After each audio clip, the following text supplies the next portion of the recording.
Two questions most often asked about abortion are: when does life begin in the womb? And is the fetus a living human being or a lifeless lump of tissue? Well, thanks to modern technology called ultrasonic or ultrasound imaging, we can now observe the baby inside the mother's womb from day one. Shari Rishad from the United States is an ultrasound imaging expert. Let's hear what she has to say on this subject. This clip is from a prize-winning video, Ultrasound, A Window to the Womb. For as long as there have been babies born into this world, mankind has wondered about how life begins and develops in the womb. Now, with the advent of new technologies like real-time ultrasound imaging, we can see in exquisite detail how an unborn child is formed. Ultrasound utilizes high-frequency sound waves and is a safe procedure for both the mother and the unborn child. The sound waves are transmitted into the mother and are reflected back through a transducer. A computer will then tape these electrical pulses and convert them into an image, which we can recognize as the unborn child. It has also been a superb tool for teaching us about our prenatal development stages. The images you're about to see will reveal in all its wonder and mystery the beautiful continuity of the unborn, the growth and development of a human embryo and fetus from 3 to 4 weeks after conception to just before birth.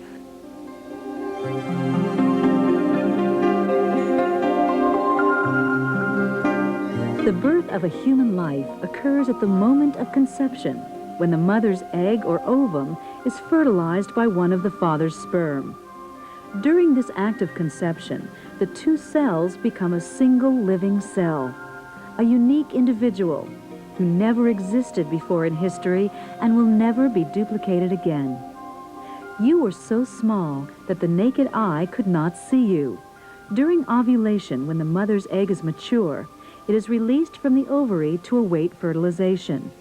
As over 200 million sperm enter the cervix, they begin their search for the egg. If an egg is present, they will stream purposely toward it at a rate of 3 inches per hour through the cervix, the uterus, and up the fallopian tube to meet the egg. Only one of the 200 million sperm engaged in this race will unite with the egg, and you won the race. The chance of you being born is 1 in 200 million. See what a miracle you are? You are a unique and very special person. In the next few days, the fertilized egg divides into many cells and begins to travel down the fallopian tube and enters into the well-prepared endometrial lining of the uterus. This ball of life will grow at a rapid rate to become an embryo, the next stage of development.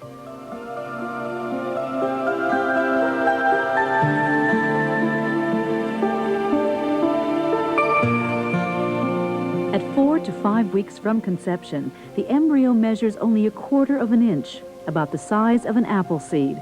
Its heart begins to beat on about day 18.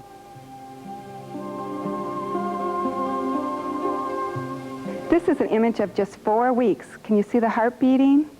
Listen to the Doppler of that heart. This embryo is 5 weeks. You can clearly see the formation of the head and body.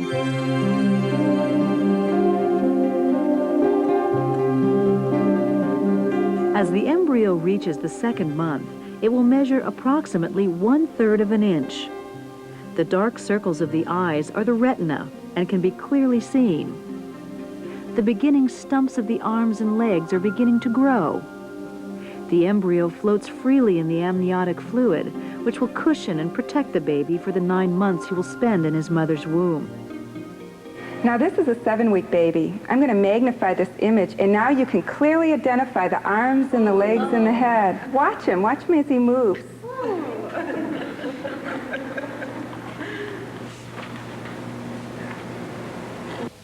This is another 7-week baby. Here's the uterus, gestational sac, and the baby. Again, watch as he moves within the sac. 7 weeks is the time that we first visualize movement. Here's the yolk sac, which will supply the nutrition for the baby until the placenta can take over.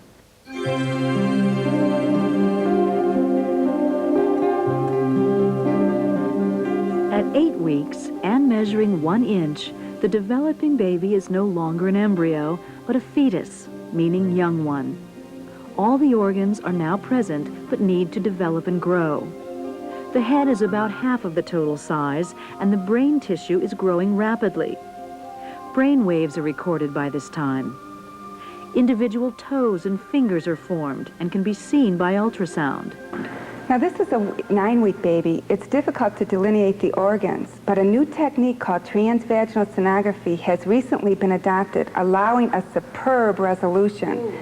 Now you can clearly view the head, the arms and the legs, and the heart, just by focusing within a few centimeters of that baby.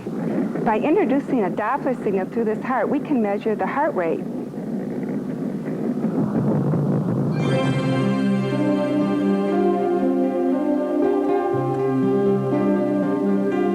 At 9 to 10 weeks, the fetus is 2.5 inches long and floats in the amniotic sac, which by now has filled the whole uterus. Vigorous activity can be seen as the baby kicks, jumps, turns somersaults, grasps with fingers, opens his mouth and sucks his thumb. Bones, muscle, and the nervous system continue to develop. The baby has begun to breathe the amniotic fluid, but does not drown because it gets oxygen from the umbilical cord. This is a 10-week baby, and he's now able to move vigorously within the womb.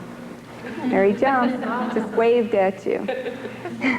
Now he's going to do a jump for you. There he goes. He's able to utilize the whole uterine cavity now because he's got all the space to move. Here he's going to get ready for another jump. There he goes. Now he's turning and looking at us. You can see his eyes. Here he does a few more jumps.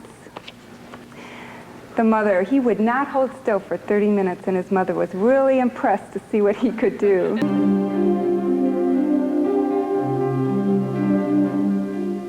In the 4th month, the baby will grow to be half as tall as its birth height, about 12 inches. The baby has begun to crowd its living quarters. The skin is so transparent that the branching blood vessels can be clearly seen.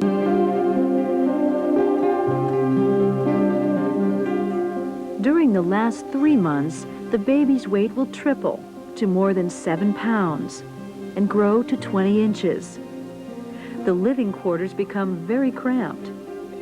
Approximately 1 week before the 40th week, the infant stops growing and drops his head down into the mother's pelvis. And now the mother and child just wait for the big day. Yeah, baby, thumbs up. Okay.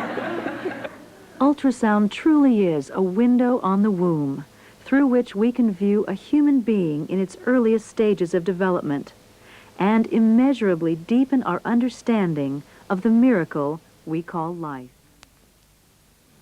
I am Dr. Claude Newbury. I am the National President of Pro-Life in South Africa. I have been personally involved in the issue of abortion for about 20 years. And I'm going to show you now, by the use of models which I have in front of me, how abortions are actually performed. Later on in this video, you will see how abortions are performed in reality on live patients and when living babies are being killed.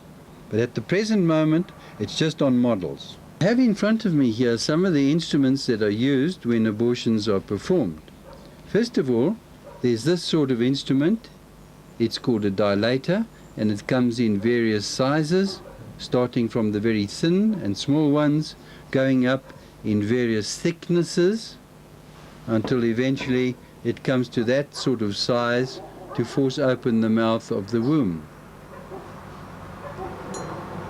Next, we have here the abortion suction catheter, which is a hollow plastic tube with whistle tips cut in the edge of it, and to the other end of this is attached a very powerful vacuum, about 30 times more powerful than a domestic vacuum cleaner, And this instrument is put into the womb and it sucks the child out in parts and pieces. Here in front of me I have an ovum forceps, which is used to take parts of the child, gripping and tearing and pulling parts of the child out of the womb. Here I have a loop-shaped steel knife called a curette. It has there a sharp cutting edge on it, and this is put into the womb and the child is cut into pieces and scraped out. And finally here I have an instrument which is a needle, a very long needle, which can be put into the womb and into the sac in which the baby is living in order to withdraw fluid from that sac and to inject into that sac a whole variety of poisonous substances.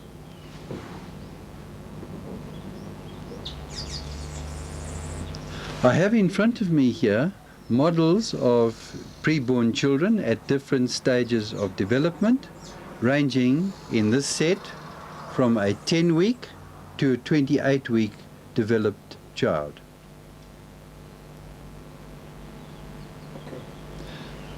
This is a model of a little child, preborn child, just 10 weeks old, 10 weeks in development. This little one here, much bigger, is 12 weeks in development. This little one is 16 weeks old, and here, when I take it out of the womb, you see the kind of development of the child. This stage here is 28 weeks in development. Naturally, the womb is very much bigger in true life, but these wombs have been made smaller in order to hold these little models of the preborn child. Now, this child is 12 weeks in development. You see the tremendous development of the little one. At 12 weeks, all the organ systems are fully complete and are functional. Some of them, of course, are not fully mature yet. But up till 12 weeks, most abortions are done from below, through the vagina, through the mouth of the womb, by means of the dilator. So a small dilator is placed into the mouth of the womb and stretching it open. A bigger dilator goes in and stretches it further, and you gradually move up in the various sizes of dilators until eventually you've dilated the mouth of the womb widely open enough in order to put into it one of your abortion instruments. Now, the commonest form of abortion is done by means of this catheter, the so-called suction abortion, and after you've opened the mouth of the womb by the dilator, you put this instrument into the womb, and then you apply the very powerful suction, and you vacuum the child out of the womb, tearing it apart by the very powerful vacuum. That's the suction abortion. The second form of abortion is by means of this instrument here. Again, you open up the mouth of the womb with dilators, and then you put this loop-shaped steel knife into the womb, and you cut the child up and scrape it out of the womb.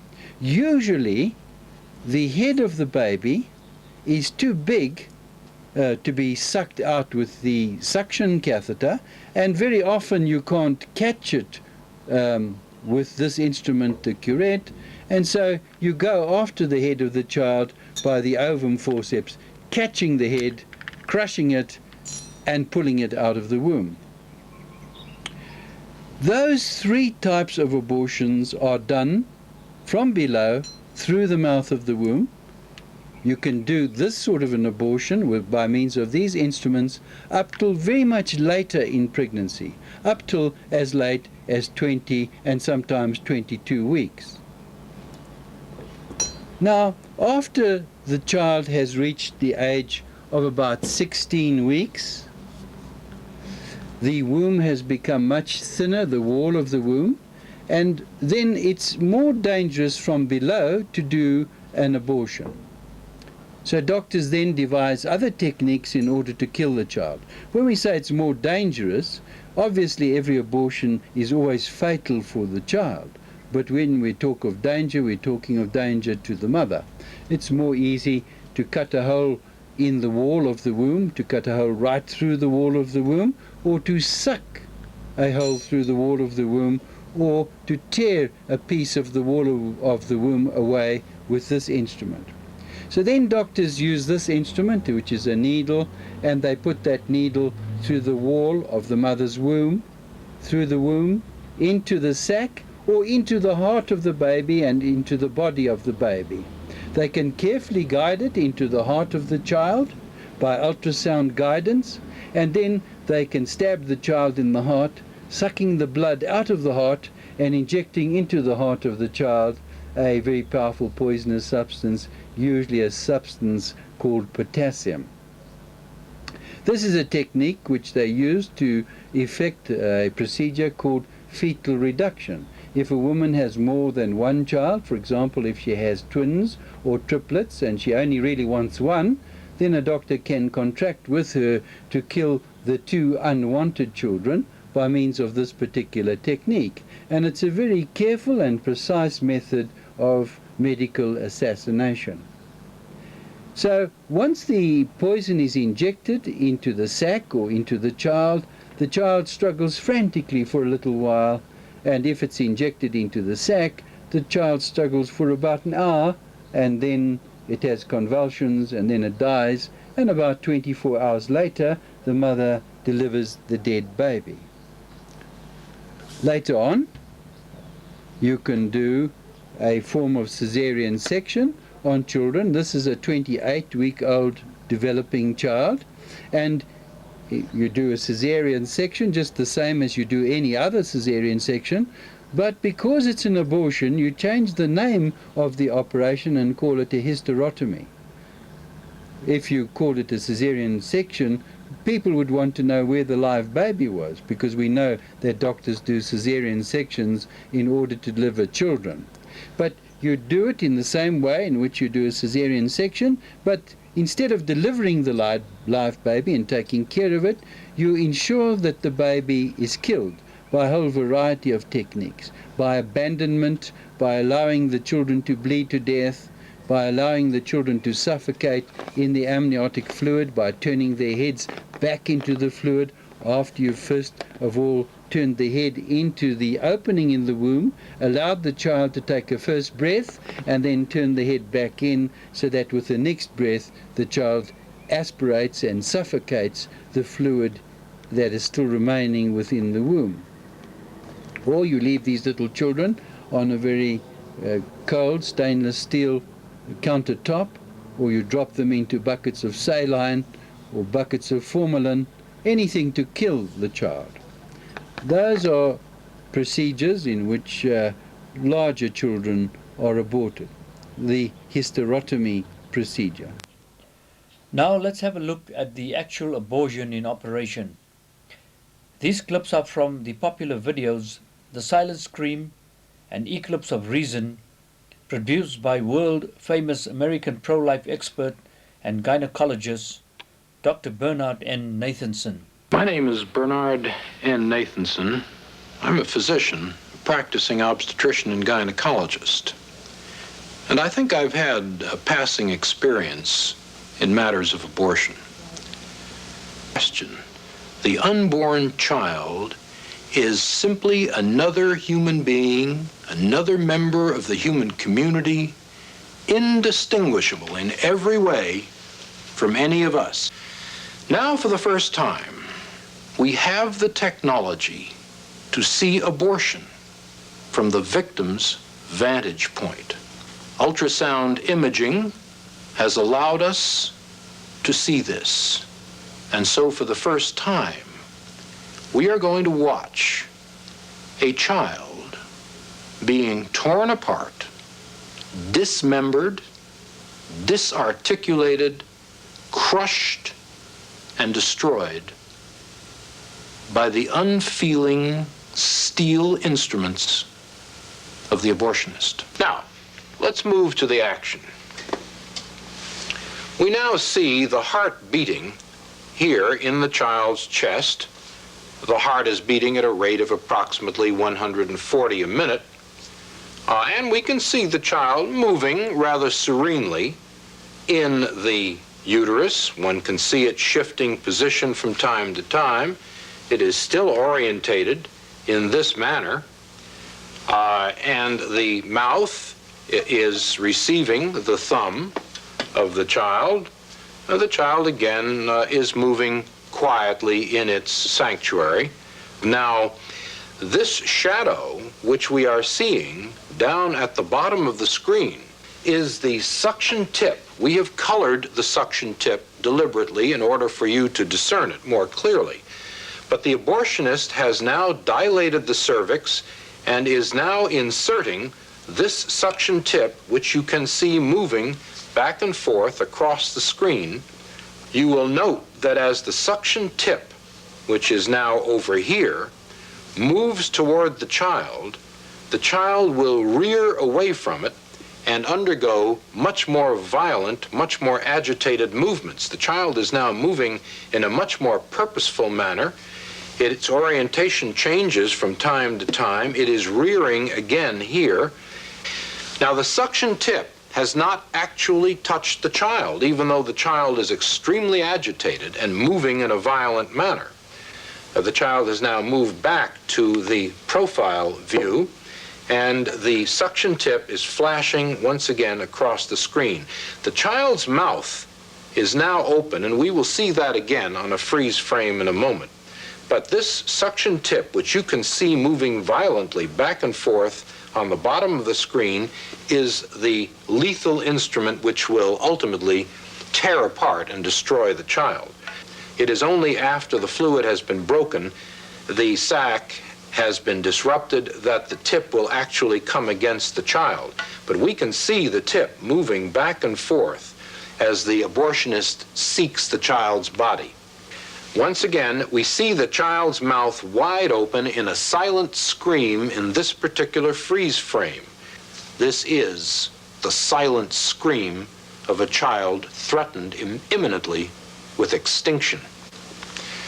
Now, the heart rate has speeded up dramatically, and the child's movements are violent at this point. It does sense aggression in its sanctuary. It is moving away.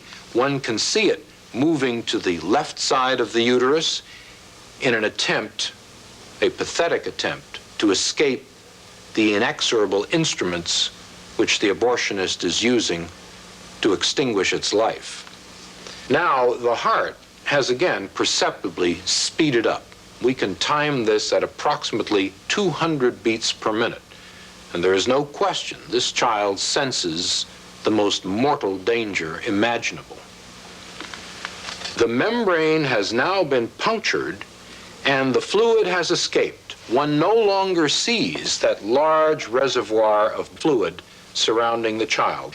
But once the fluid has been drained off, the suction tip has now been firmly clamped to the child's body, and the child is being pulled in a downward direction by the abortionist's suction tip with the negative pressure applied to it, and the body is now being torn systematically from the head.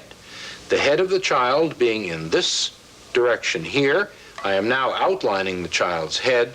The lower extremities have already been lost, and we see the suction tip flashing from time to time in the screen as a typhoon-like series of echoes, and the child is being tugged back and forth as the suction tip has now been applied to the body, and the abortionist is exerting his traction on the child in this manner. The child's head is still discernible here. The body is no longer discernible. It has now been torn from the head. What we see now is the head itself with what is called the midline echo of the head and the spicules or fragments of bone. Now, this head, which I'm outlining here on this 12-week child, is simply too large to be pulled in one piece out of the uterus. The abortionist is going to have to employ this instrument, the polyp forceps, in an attempt to grab the head, the abortionist will attempt to crush the head with this instrument in this manner and remove the head piecemeal from the uterus. The abortionist and the anesthesiologist have a secret language between them which shields them from the grisly reality of what is going on. The abortionist and the anesthesiologist together refer to the head of this child, which is now being sought, as number one. And the anesthesiologist will inquire of the abortionist, is number one out yet? Are we finished? We now see intermittently the shanks or blades of this instrument appearing in the image here. The head tends to float freely in the uterus. Here are the shanks or blades of the instrument coming across here.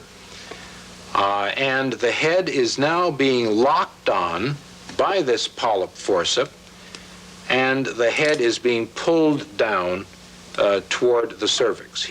Now all we see remaining are simply the shards, the broken fragments, the pieces of tissue which document that there was once a living, defenseless, tiny human being here.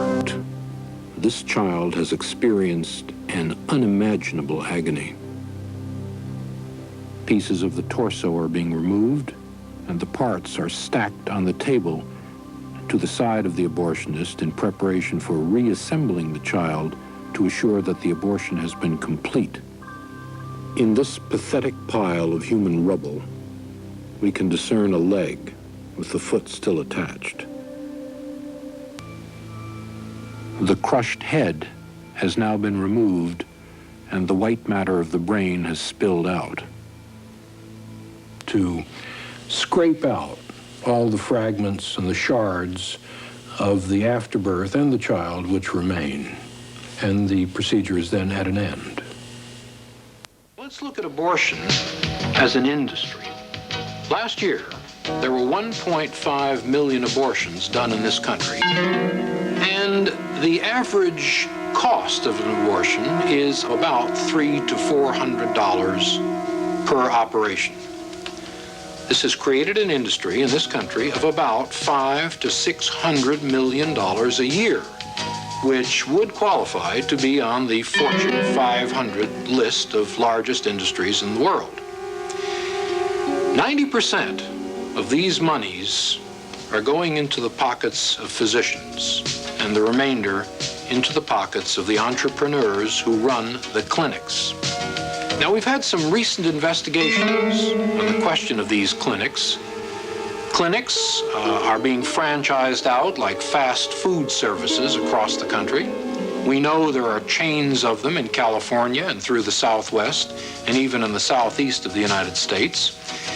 And there is some evidence now that increasingly these clinics are falling into the hands of the mob, of the crime syndicate here in the United States, and that this money, abortion money, is tainted not only by the blood of the innocent victims of abortion, but by the dark hand of the crime syndicate in the United States. To the testimony of Dr. J. Kellenson, who performed the abortion in the film The Silent Scream. How many abortions would you think you've performed in your career? I'd say I probably performed 10,000 or more. I can remember days when I would do 30, 35 abortions. Would you do second trimester late abortions, D&Es, even for medical reasons? No, I absolutely not. I mean, that is probably the most horrifying procedure I can think about. There's just absolutely no way that I would ever do that. Here is Dr. Joseph Randall, former director of an abortion clinic in Atlanta. his clinic was doing 50 to 60 abortions a day. It made me realize for the first time that I was doing not the right thing, that I was killing babies and not serving women. Everything I just got fed up, and I was hurting so much, I was feeling bad inside, I was nearly, at times, suicidal. I would be more willing to give my own life than to perform an abortion. Dr. Arnold Halpern was a director of a Planned Parenthood abortion clinic. The other thing that gave me license to do abortions was the fact that I never personally considered a fetus a real baby until 20 weeks of gestation, when one could hear the fetal heart tones and the woman feel movements.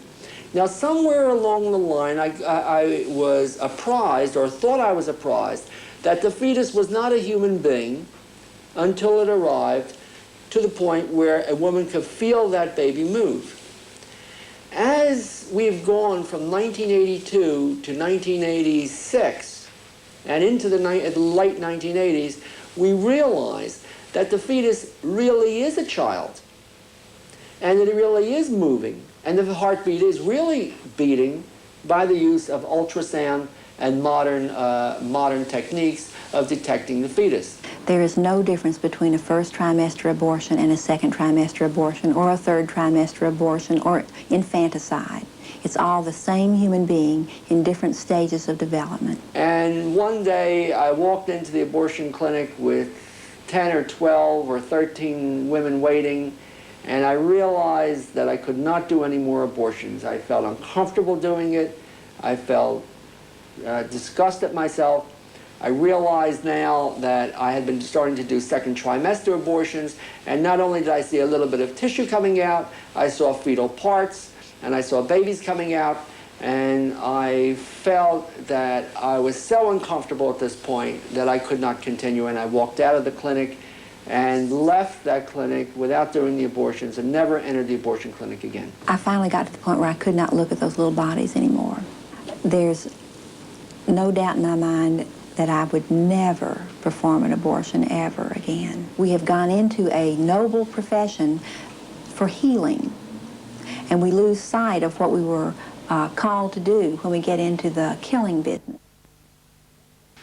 So, to accept that abortion is a solution for any social problem is to accept the possibility of murder as a solution for other social problems. So once we can accept that preborn children or street children or handicapped children or children with AIDS might present us with problems, and certainly they do, is it then morally justified to kill these? What about other people who present problems? What about, for example, criminals? They present problems. Should we kill them all? What about old people? They present problems. They're handicapped, many of them, and they're unproductive, many of them. Should they also be killed?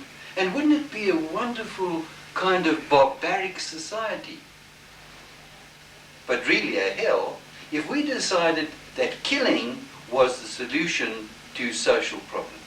I don't think as an organization, as a society, as a civilization, we can entertain that awful thought in society. If society was moral, many of these problems would not exist. For example, many of the children that are abused as a result of growing up in homes where the consumption of alcohol is such that drunken parents abuse these children. Other circumstances, like children born out of wedlock, this is as a result of promiscuity, sexual promiscuity. And the children born as a result of AIDS, many of these little children only have got the AIDS because of the immoral behavior of their parents. So yes, we should be looking at reasonable, productive, good programs to help people, to encourage them, to help them to grow morally, to help them to grow economically, but never to look at programs which advance the process of evil. How should the government respond to it? The government is devoted to the development of a virtuous population. A government that encourages immorality, that permits immorality, is an illegitimate government, irrespective of who supports that government. And so our plea is that the government accepts its responsibility to prevent evil, to prevent immorality, to encourage good, to encourage those religious organizations and groups in this beautiful country of ours that are working to transform it into a land that is fit for us to live in, for our children and our grandchildren. If we fail from a moral point of view, Almighty God will take away his blessings from this country. And nothing more quickly causes a country to develop into gross immorality than to introduce abortion. Because when you introduce abortion, you bring about the murder of totally innocent preborn children. You deny the authority of Almighty God. You deny that human beings have special value, that human life is made by Almighty God in his image and likeness. All of these things you deny at one fell swoop, and you make the killing of the totally innocent the normal, even at the same time as stopping things like, for example, capital punishment. Pat Matristiani speaks to pro-life activists Dr. and Mrs. Wilkie. First of all, from a scientific point of view, it's not her own body. This is a totally separate, unique little individual. In fact, the little one in her womb is foreign tissue to the mother's body. Now, we have some pictures here, Ann, but, you know, here's where it's at. You have to look at reality. This is a little girl that was born 21 weeks into the 40-week pregnancy. She weighed just 1 pound 3 weeks after birth when this picture was taken. That's the nurse's wedding ring on her forearm to give you an idea of how tiny that little premature baby was. Here's another picture, a famous Life magazine cover, almost the same age. Now, the Supreme Court says you can kill this little boy. You don't have to give a single reason, any licensed physician in any of the 50 states. They can bail out and be born, say, the night before their scheduled execution the next day. Then you cannot kill them if they are born. But if they live in the womb, that's the free fire zone in this nation today. What difference does birth make? Really, the big change is a change in charm. For now, you can see the baby. And who would want to kill a baby you can see? Let's go down a little younger. Here's 16 weeks. Does that look like a baby? Let's drop 2 more weeks. Here's one at 14 weeks. Should he be protected? And this is a little one, 11 weeks old, just a third of the way through the pregnancy. You notice he's sucking his thumb. The baby begins to breathe, swallow, digest, urinate, have tiny little liquid bowel movements. Now the baby sleeps, but will wake up if there's a loud noise in the room or the mother bounces down the stairs. And why do you think that a new mother is more successful in cuddling a fretful child? More successful than Grandma, who's certainly a better and more experienced babysitter? The baby has been hearing the mother's voice for 6 long months inside of her, and the baby recognizes the mother's voice, and that's why she's calmed more. At this age, a baby feels pain, can be taught things, and we even have dream patterns on the brain waves when we do them inside the womb. These babies are killed by abortion. This little pair of feet are from a 10-week developing baby. They're as completely formed as yours or mine because by 10 weeks that the tiny little body is totally formed, even down to fingerprints. This is an award-winning photo of a tiny little baby just 6 weeks after conception. You can already see the eyes and the little hands and feet. Now, if you tickled the little developing nose, he could already pull his head away. This is when brain waves are first recordable. 18 days, the tiny little heart is already pumping blood through that tiny little body, a type probably differing from that of the mother.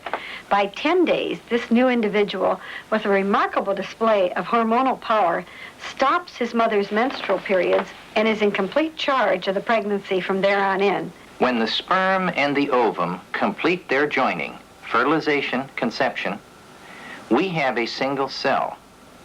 Each of us once was that single cell. And contained within the single cell, Anne, that you once were, was contained the totality of everything you are as you sit here. The color of your hair, the size of your shoes, the fact that perhaps when you're 50 you'll get diabetes, All of this was in that single cell. For the scientific fact is this: nothing has been added to the single cell who you once were, nothing but food and oxygen. All you've done since then is grown up. Left after the typical so-called safe legal suction abortion. Here we have about a 2.5-month baby.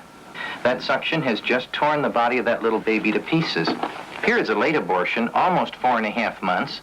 A poisonous salt solution injected into the baby's bag of waters. Takes several hours to kill the little kid, and then the mother goes into labor to deliver a dead baby. And here is 1 day's production at a Canadian teaching hospital showing you a number of these dead babies who had reached ages of 18 to 24 weeks within their mother before they were killed.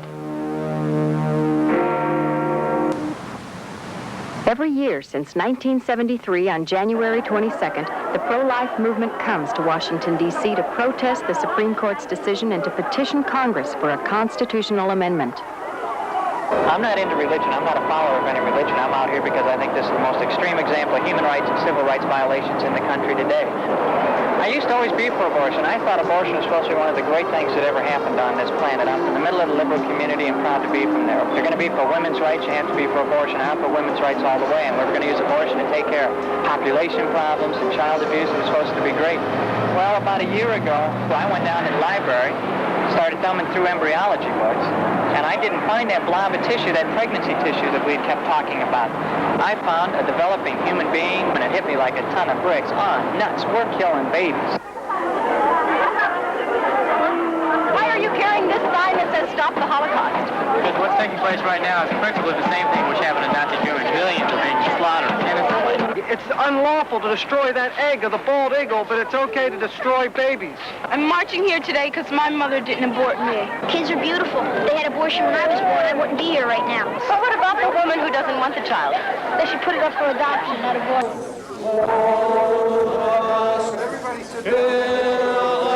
The evil of abortion, and to confront it head on. This is the challenge facing the pro-life movement today. On this day, October 29th, 1988, the United States and Canada are to witness the first International Day of Rescue. The challenge is boldly accepted. More than 11,000 rescuers will effectively but peacefully shut down 42 abortion centers coast to coast. 4,663 will risk arrest. 2,644 will be arrested, including 258 clergy of all denominations. In Toronto, Canada, the focus of this film, over 80 rescuers from across North America participated in Canada's first Operation Rescue. In less than 1 hour, they will physically but peacefully blockade the infamous Morgentaler abortuary. At the heart of this group is Joan Andrews. Just 2 weeks earlier, Andrews had been released from a 2.5-year prison sentence. In March 1986, Andrews walked into an unoccupied room at a Pensacola, Florida abortion center and attempted to unplug a baby suction machine. Judge William Anderson sentenced Andrews to 5 years in jail. It is not we are here to attack please, our unborn child. Please turn aside. Please. Love you. And we don't want you to be exploited by abortion. You'll regret what you're about to do. We know that. We meet women afterwards. Please, please, think about that little baby in your womb. That little child is completely formed. He or she will feel being ripped apart. Please turn away. It's your baby. My name is Ann. We love you. Please, don't come in here. Give your baby its life. The baby is alive. The baby is alive. It's your baby. You're the mother of that baby. You're the only one that can save that baby. She knows. I know. I've been there. If you have an abortion, there will be many, many difficult times that you will have. There's post-abortion syndrome, which means you will suffer many things. Please, I know it's very sad. That's why we want to help you. Let us help you. But I am not pregnant. Yes, you were going in there. Now we know. Now come on. You know, you don't have to lie. You know. We know. It's okay. Open up the clinic door! Women must control their fate! 1, 2, 3, 4! Open up the clinic door! Women must control their fate! Not the church and not the state! Women must control their fate! Not the church and not the state!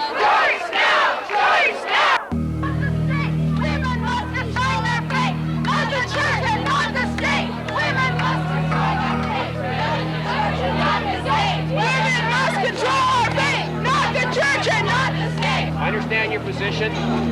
This is the last opportunity you're going to have. From now on, people are going to start to be arrested. All right? If you don't want to be arrested, now is the time to leave. If you stay, you will be arrested and you will be removed. Okay? The same, you know, you just feel it, and it's something horrendous. But the people, our people just kept praying and kept loving. I just looked around at the people's faces, our rescuers' faces, and there was peace there, and there was love, and they kept singing and praying, and the anger was on the other side.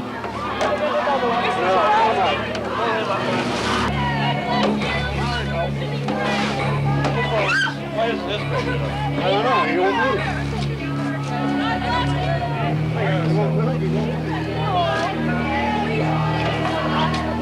Let's go, big guy. You're hurt. You're making it worse. Call me fetus, non-person. Help us save the baby. We want to save the baby. Please stay on our side. It's a baby. It's a baby. It's not a cell.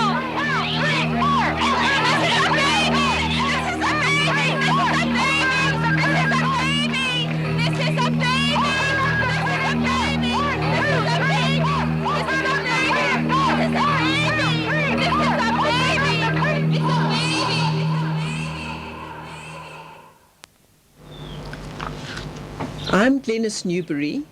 I'm the co-founder of an organization called Victims of Choice, an organization which helps the men, the women and the children that are hurt by abortion.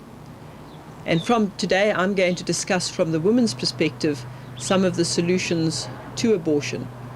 Very often the reasons that people give for abortion have no foundation. Very often there are very good alternatives which they aren't exposed to, and I'm going to try and discuss some of the alternatives today. First of all, if a woman is raped, for instance, helping her through the pregnancy is the alternative to killing the baby. There are lots of people out there who are just longing for a little baby, and if the woman is helped through the pregnancy, if she's given love and care, if she's helped through it, and at the end of it, if she doesn't feel she wants to keep her little one, she can give it up for adoption to one of these people who want it. That is a very good alternative. Very often when we have an unplanned pregnancy, we're not quite sure how to handle it, and often abortion is the first thing that comes to mind. But in fact, a woman who's pregnant has quite a few alternatives. The first choice that she can make is to have a live baby or a dead one. And the women who've had abortion say that it's much easier to go through life with the memory that you gave your baby life than to have to remember that you've killed your baby and carry that memory with you for the rest of your life. Once the woman has made the choice to have a live baby, she then has further choices that she can make. She can marry the father of the baby if she's unmarried. She can be an unmarried mother if she isn't married. And again, we need to give those people all the help that we can to help them through the pregnancy, to help them through the future looking after their little ones, because without the help of their family and friends, it's very difficult for them. The third thing that she can do is to give the baby up for adoption. And very often that is a marvelous solution. There's so many wonderful people who are just longing for a baby, and they can't have a baby unless a young girl is unselfish enough to give up her little baby to them for adoption. Also, we often hear that because of the backstreet abortions and the number of women that are injured in backstreet abortions, we must have legal abortion as a solution. We don't use that in any other sphere. We don't tell people that because we have dangerous drugs that we must legalize drugs so that we can have safe legal drugs. And the truth of the matter is that there is no such thing as a safe legal abortion. A legal abortion might be slightly safer in some areas, but it is never safe for the woman. There are numerous complications to abortion, both physical and mental. Some of the complications which have been coming to light recently are things like breast cancer. And in fact, if a woman has an abortion with her first pregnancy, she doubles her chance of having breast cancer in later life.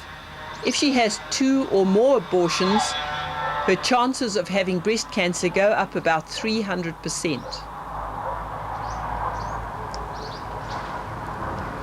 Also, abortion is advocated for handicapped babies.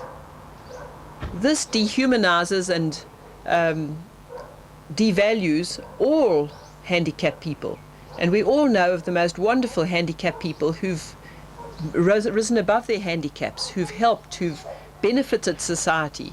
People like Helen Keller, that little girl who was born deaf, dumb and blind, who would be a perfect candidate for abortion today.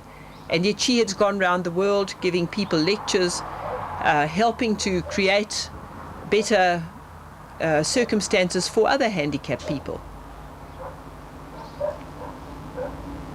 Another reason people often advocate abortion is because of the overpopulation.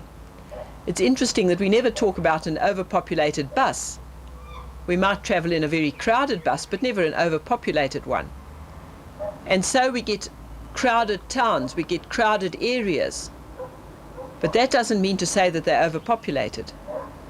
And in fact, a very interesting study recently was made, and the statistic that came out of that was that if the 5.7 billion people living in the world were each given 1,300 square feet of living space, they could all comfortably be accommodated in the Cape Province alone, and the rest of the world would be empty. The rest of the world would be there for all our agricultural, all our industrial, all our recreational needs. So in fact, the world is not overpopulated. We're not facing a population bomb. We're just being programmed into thinking that way. But when we study the facts, we find that very often these figures that we're given are, in fact, giving us the wrong impression. They're misleading us. Also, very often you find that young people at school are given sex education as one of the solutions to pregnancy problems and to the AIDS problem. Unfortunately, the sex education that they are generally given is one which promotes promiscuity.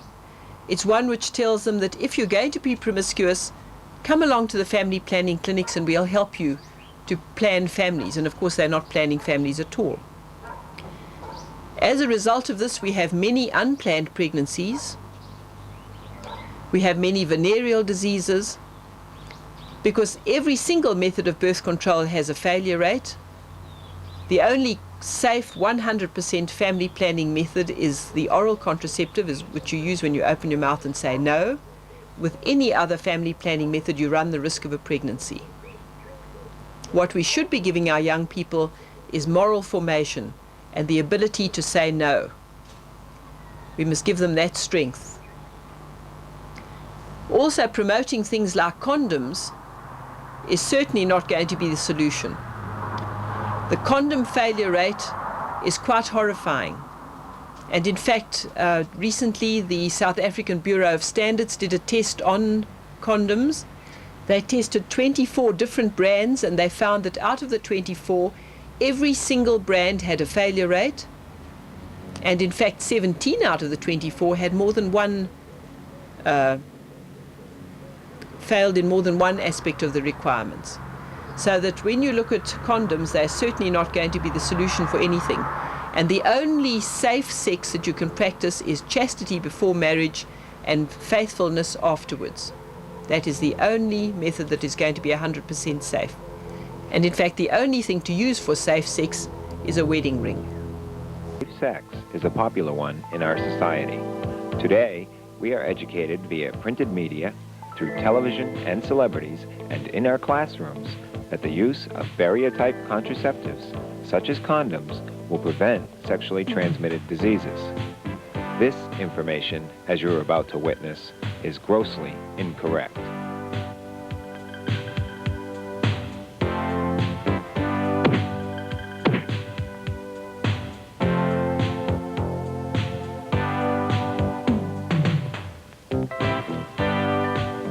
It is common knowledge that condoms are promoted for the control of pregnancy and some sexually transmitted diseases, such as syphilis, gonorrhea, herpes, and HIV. Doctors cannot cure most of the things you can catch out there. Some diseases are treatable, but the effects will last a lifetime. And as you well know, there is no cure for the AIDS virus. The condom, as well as surgical gloves, are products made from a natural product called latex rubber. There are a number of reasons for the failure rate of natural latex products. Leakage, breakage,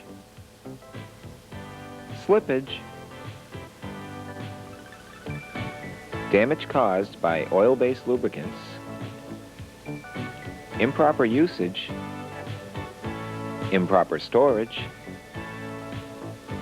defective products from the factory, or products that are just too old. Another reason, and perhaps the most important, is the fact that latex rubber products have holes called pores. The average pore in latex rubber is about 5 microns in size. A micron is not a familiar unit to most people. It is, in fact, a very small microscopic unit of measurement. It takes 25,000 microns to equal 1 inch. Let's use a conversion scale that everyone can see and understand. We will say 1 micron equals 1 inch. In this scenario, the thickness of a sheet of paper would equal the height of an average room. In turn, a condom would measure 2 miles long, 2,000 feet in diameter, and would have 16-inch thick walls. A typical pore in a condom would measure 5 inches wide. Sperm, in comparison, would be 3 inches wide and approximately 50 inches long. It is not difficult to see that sperm may sometimes make it through the pore. Syphilis is 1 inch wide and 6 inches long. Likewise, this organism may also find its way through the pores. And finally, gonorrhea would measure approximately 1/2 inch in diameter, herpes 1/3 of an inch, and the HIV virus is 1/10 of an inch in diameter. Since the pores are about 50 times larger than the HIV virus, stopping HIV with a condom is like trying to keep out the rain with broken windows. Condoms don't hack it. We should stop kidding ourselves. So remember, absence may make the heart grow fonder, but abstinence will help your heart beat longer.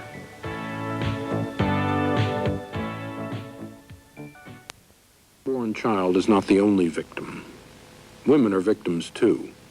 There are approximately 7,500 serious complications a year from abortion. Major hemorrhage, perforation of the uterus, serious infection, hysterectomy. What follows is the testimony of 2 young women who have been irreparably injured by late abortion, one physically and one psychologically. They too are in every sense innocent casualties in this ongoing tragedy of abortion. Because they have suffered so grievously, we have shadowed their faces to preserve their privacy. If the doctor would have told me that I was 4 months pregnant, I don't think I would have had an abortion. I would have considered that murder at that point. The baby heart was beating. The baby's developed, really. And I would have never had an abortion. The doctor did not tell me anything about a D&E being dangerous. The doctor didn't discuss anything to me about any risks.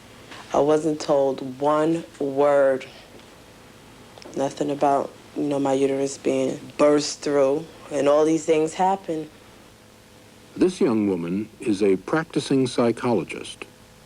When I was examined, the doctor said that he had been mistaken. The baby was far more advanced than he had thought, and that it was 15 weeks. And I really just was in shock. Within a minute, I was aborted. Waited a few minutes, and I got up to get dressed. And when I went over to the dressing room, I saw a bucket of blood. And my baby was in the bucket of blood. And the baby was not an inch big. The baby was as big as my hand, and it was a real baby. All I could think of was that I had murdered my baby. I started deteriorating emotionally that night. Over the next month, I cried, not normal cries, I cried from the bellows of the earth. I remember just leaning at the top of my staircase, wishing I could throw myself down to the bottom. I remember thinking of jumping on the roof and jumping off. I thought of every method of suicide I tried to consider doing. And I cried so deeply, so constantly and so deeply. It was like the wail of a newborn baby when they cry and their fists are clenched and they just cannot control the crying. And somehow I thought I must. It was the most extraordinary crying that I could see myself doing. When I looked at my stoma of my colostomy, you know, it really upset me. I couldn't believe it. I hated to be around a lot of people, you know, only my family. I wouldn't like to go around, you know, the people that don't know anything about me. You know, there's a lot of embarrassing sounds from the colostomy. And I always felt like somebody could smell me or, you know, hear, you know, gases coming out. My husband blames the whole thing on the abortion, and certainly our lives crumbled from the time of the abortion. Now, to my knowledge, I find out that if I do have another baby, that it could probably kill me. I would have never had an abortion if I knew these horrible things could happen to me, because that's the only way to explain it. It's not worth going through.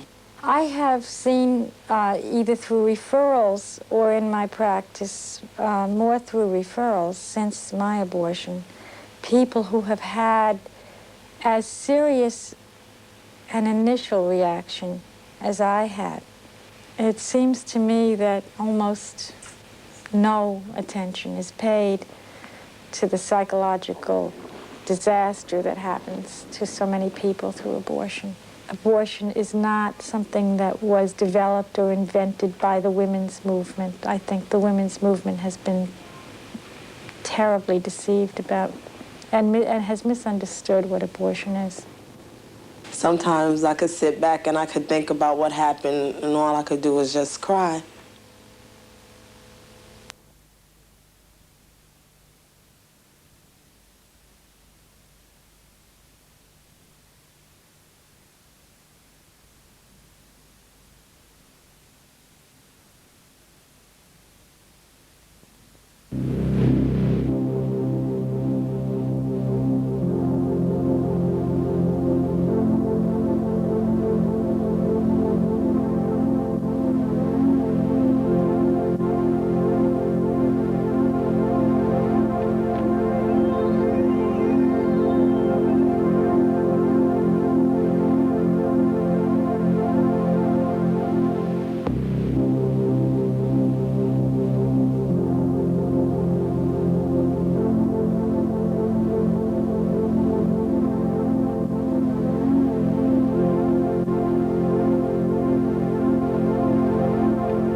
In the culture that we live in, abortion is a very, very common procedure. In fact, abortion is now the commonest operation performed throughout the world in the profession of medicine.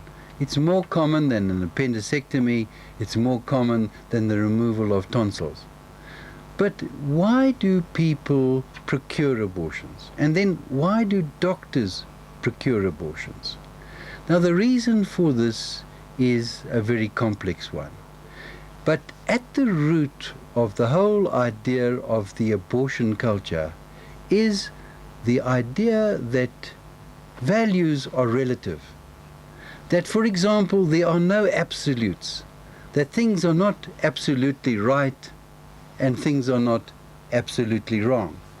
People say the abortion issue is really not a black and white issue. In reality, the abortion issue is not black and white. In fact, the abortion issue is blood red. But let's examine some of the reasons that people promote in order to justify the killing of preborn children by abortion legal. First of all, they say that you have to have abortion in order to correct a rape. If a woman has been raped and she's pregnant as a result of that, surely it's a good idea to perform abortion, because after all, why should she carry the rapist's child? Let's examine that. First of all, pregnancy as a result of rape is not a very common occurrence. We have to remember that. Secondly, one does not unrape the woman when one performs an abortion. First of all, the rape is an act of violence against the woman. It's an act of sexual intercourse without her consent. How do we ask her to correct that? We ask her to correct that by an act of violence against her preborn child.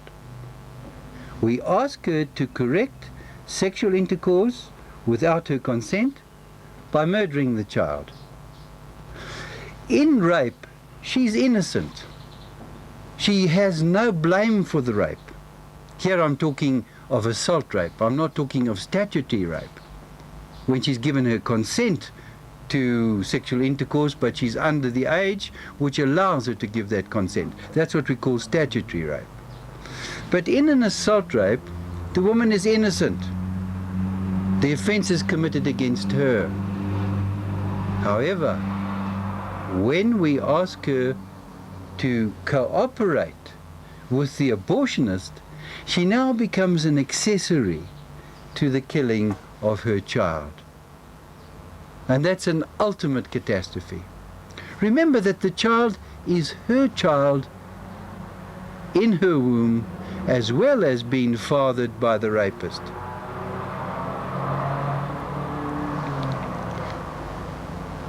What about abortion to save the life of the mother?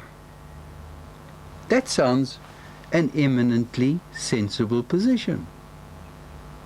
But it's a position which is used by those who promote abortion to justify abortion in many, many circumstances. But in truth, modern medicine is so good that it is never now necessary to perform an abortion in order to save the life of a mother. Modern medicine is so efficient, modern skills, technology, doctors, nursing is of such a caliber that even a woman whose kidneys have failed to function in the earliest stages of pregnancy can be maintained right throughout her pregnancy on artificial kidneys. Just as an example. Remember also that women who are very, very ill very, very rarely get pregnant. And the worst complications in pregnancy occur in the last 3 months of pregnancy, called the last trimester. In these circumstances, already the little child is viable. So all the doctor has to do in order to relieve the distress of the mother that the pregnancy is causing her is to prematurely deliver the child, to give the child a good opportunity for life, and to give the mother a good opportunity for life. Doctors must remember always that they have two patients, the little baby as well as the mother. The child in the womb, a human being, is also the patient of the doctor, as the new science of fetology has clearly shown to us. You can even operate on little ones inside the womb and treat the ailments they have before they are born, as well as after they are born. What about abortion for psychiatric indications? Now again, you say, the people supporting abortion say, you have to do an abortion, otherwise this mother will go mad. But let's examine the truth of that statement. Mental illness in pregnancy is very, very rare. In fact, pregnancy has a healing effect upon psychiatric illnesses. It is only to be found in very rare circumstances in some extraordinary cultures. It's not a common condition at all. But if we were for a moment to examine the whole idea of doing an abortion in order to cure a woman of some sort of mental problem, anxiety state, depressive state, how would a psychiatrist then justify this? If he believes that abortion is necessary to treat a medical condition, how would he then be able to treat a male? How would he then be able to treat a non-pregnant female? So abortion is not a treatment for a psychiatric condition. In fact, what abortion does is it makes irreversible psychiatric problems. It reinforces the mental condition. Because, you know, even women who are very seriously mentally disturbed, they know that when they have an abortion, they have killed their child. And that fact remains in their mind, that I killed my own baby out of expediency. Maybe the only child they would ever conceive. And for the rest of their days, they remember that. You know, it's easy to scrape a baby out of the womb of a mother, but you'll never scrape that child out of the mother's heart and out of her mind. So you add to a woman with a psychiatric condition, you add a great burden of guilt. What about abortion for handicapped children? Seriously handicapped children. We can prevent, inverted commas, these handicapped children by getting rid of them before birth. We can kill them before birth. We even call this preventive medicine. Now, let's examine that for a moment. We assume that the child is going to live a totally miserable life. But how accurate are we able to assess a handicap inside the womb? Most importantly, how accurately are we able to assess the mental capacity of a child in the womb? And the answer to that is that we are not able to assess the capacity of a child inside the womb as far as mental ability is concerned. Sometimes we can see gross mental abnormalities, for example, an anencephalic child, but these conditions are incompatible with life. But the whole essence of medicine is to help sick people, to help injured people, to help handicapped people, and by the use of the medical technology and the skills and the vocation of medicine, to alleviate their suffering and these conditions. Killing people is not an answer to a problem. Killing a handicapped child does nothing to bring forward an answer to the handicapping condition itself. It will stop medicine dead in its tracks if we for one moment believe that we can utilize killing as a form of treatment. At present, people are advocating abortion for mothers who have HIV positive disease, in other words, who've got AIDS or will soon have AIDS. But the fact of the matter is that these little children inside their wombs are only affected by the virus in about 30% of cases. In other words, of every 3 children born to a mother who is positive for the HIV virus, only 1 child will be positive. So that if, for example, you were then to advocate abortion for the children of mothers who are HIV positive, you would kill 2 normal babies in order to eliminate 1 baby who would have the HIV disease. Let's examine then abortion for incest. Well, the same sort of application as we've used in the analysis of the situation as far as rape is concerned can be here applied. How do you correct incest by killing an innocent child that is the victim of incest? How do you correct rape? By killing a child that is the innocent victim of the rape, just as the woman is the innocent victim, the child's mother. We're against killing rapists, for example.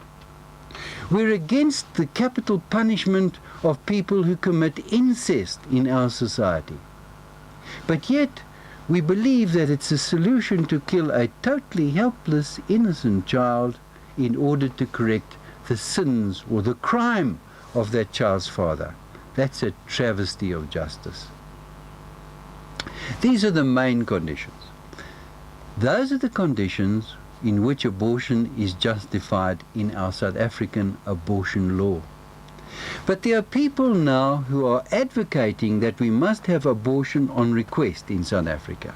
That abortion is, as they call it, a woman's right to choose. Again, it sounds marvelous. You're linking human rights to women's rights. Sounds good. Until you ask them to complete the sentence. What is it that a woman has the right to choose that you're advocating in abortion? And the answer is, you're saying that a woman has the right to choose to kill her innocent preborn child. Now, let's examine a little further the reasons that they want abortion in the South African law. They say it adds to the woman's control over her own body. But the little child in the womb is not part of the woman's body. Often the child is a male. The child has its own circulatory system. The child is living in its own space capsule. It is only dependent on the mother for shelter and for foodstuff and oxygen, just as newborn babies are dependent upon their mothers. So when the mother kills the little baby in her womb, she doesn't kill herself, she merely kills her child. Abortion doesn't make women unpregnant, it makes them the mothers of killed babies. So, people now advocate abortion for failed contraception. For example, they say that contraceptives, we know, have a failure rate, inverted commas. Imagine a culture that looks on a child as a contraceptive failure. And then they say we should correct contraceptive failures by abortion. In other words, we've got a safety net of contraception. But whatever falls through the net of contraception should be caught then in the next net of abortion. So abortion is always used by those who promote contraception and those who promote contraceptive programs and activities. Those people advocate abortion for failed contraception they're giving you. So we live in an abortive mentality. The root of the abortive mentality is to be found in the contraceptive mind in order to kill the child in order to correct the contraceptive failure. So we've become a throwaway society. And one of the things we throw away in our society, besides throwing away the whole basis of morality when we allow abortion, is we throw away children. We discard these little babies. And then we say that we live in a violent society. When we talk about living in a violent society, we're talking about violence against adults and born people. But what about the violence against preborn children? That's the most horrible form of violence, because it takes place with the full knowledge and full cooperation of the mother, the violence against her child, the murderous violence against her unborn baby.